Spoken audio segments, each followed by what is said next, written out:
Сәлеметсіңдер ме менің кішкентай достарым? Бүгінгі ұйымдастырылып отырған оқу іс-әрекетіміз онлайн түрде жүргізіледі. Ұйымдастырылып отырған оқу іс-әрекеті ересек топтарға арналады. Білім беру саласы таным бөлімі қарапайым математика, мақсатты білімділік, бүтін және бөлік ұғымдарын түсінеді. Дамытушылық, шығармашылық қабілеттерін, ойлау қабілеттерін дамыту. Тәрбиелік, ұқыптылыққа, шапшаңдылыққа тәрбиелеу. Билингвалды компонент, бүтін, бөлік, қажетті құрал-жабдықтар, суреттер. Ал олай болса балалар, сабағымызды бастамас бұрын барлығынды шаттық шеңберіне шақырамын.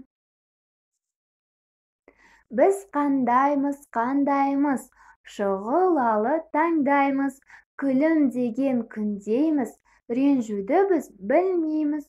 Қуанасың сен де, қуанамын мен де, қуанайық достарым, арайлап атқан күнге. Жарайсыңдар балалар, орындарына жайғасыңдар.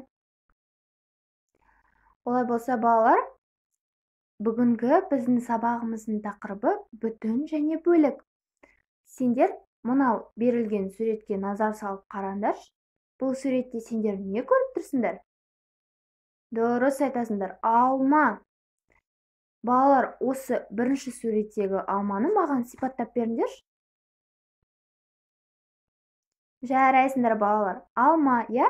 Түсі қандай? Қызыл, пішіні дөңгелек, дәмі тәтті. Жарайсыңдар балалар. Бұл суретте бірінші суретте берілген алма, ол қандай? Бүтін. Ал екіншісі, ол алманың жартысы, я?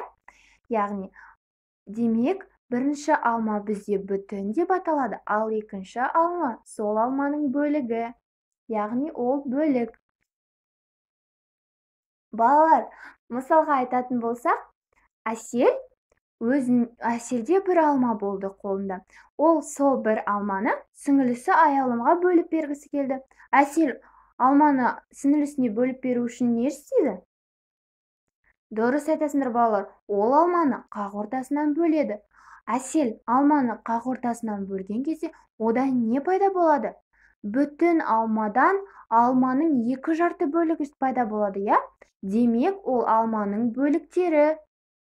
Жарайсыңдар балалар. Демек, ол бір алма, яғни бүтін, ал алманың жарты бөлшектері ол бөлік деп аталады балалар. Біз кез келген затты бөліктерге бөле аламыз. Мына суретте қарайтын болсаңдар, барлығымыз сүйіп жейтін тәтті бәліш. Тәтті бәлішті отбасы мүшелерімізге бөлу үшін бізде ол бүтін бәлішті не істейміз? Бөліктерге бөлеміз. Сонда ғана бізде барлық отбасы мүшелері жейді, я? Жарайсыңдар балалар. Демек, бүтін ол бізде заттың толықтай болуы, яғни толық түрде көрінуі, ал бөлік сол заттың бөліктері, я, белгілі бір бөлшектері. Яғни ол затты біз қақ ортасынан, яғни тең екіге бөлуіміз мүмкін.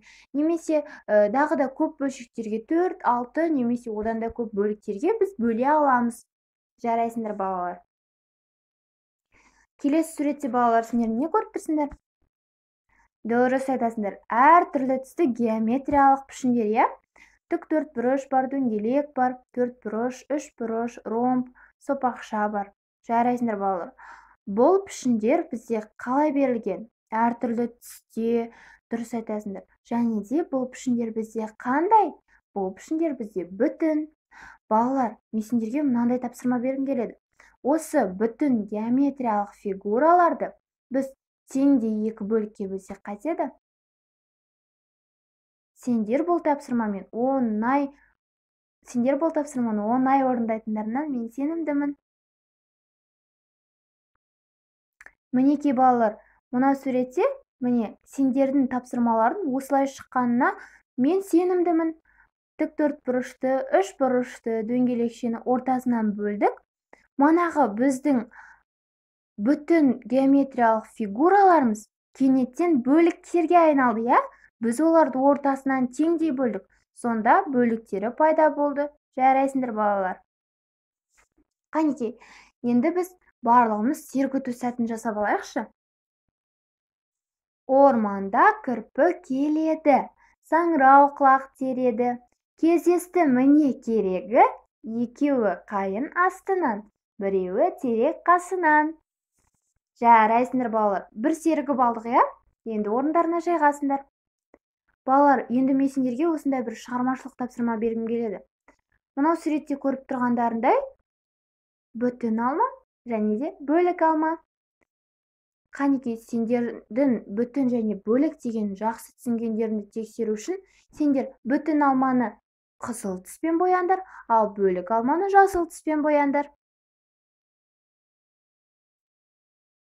Мінекей балалар, сендер тура осындай түстермен бояды деп сенемін.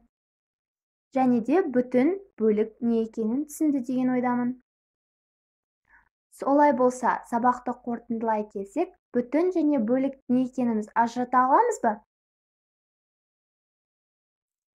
Жарайсыңдар балалар, бүтін дегеніміз ол заттың бүтін кейіпте кездесуі, яғни ешқандай өзгеріске ұшырамауы. Ал бөлік, яғни сол затты біз бөлген кезде белгілі бір бөліктерге, ол сол заттың бөлшектері. Жарайсыңдар балалар. Сау болыңдар.